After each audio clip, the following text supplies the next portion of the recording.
Šodien uz 8 vakarā būšu pie Mārtiņa studijā. Pievienojos TikTok laivam un tur parunāsim par kriptovalūtu.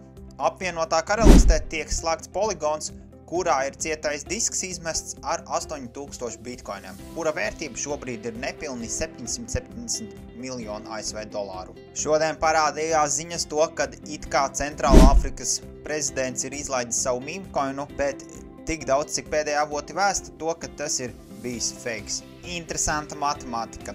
Ja tu kopš 2018. gada katru nedēļu ieguldītu $50 bitkoinā un Nasdaqā, tad ar bitkoinu tu būtu nopelnījis 100 000 vairāk nekā Nasdaqā. Vai tu zināji to, ka bitkoins nav bijis pirmais mēģinājums izveidot digitālo valūtu? Tādi ir bijuši vairāki. Kamēr retails baidās un pārdot, tikmēr lielās institūcijas turpina akumulēt bitkoinu, un šajā grafikā redzam, ka bitkoinu pērk kā vēl nekad. Tepat Polijā uz Kultūras un zinātnes pils ir attēlots bitkoina logotips. Ja tev aktuāli ir kriptovalūta, tad kripto numur 1. Linku atradīs profila aprakstā.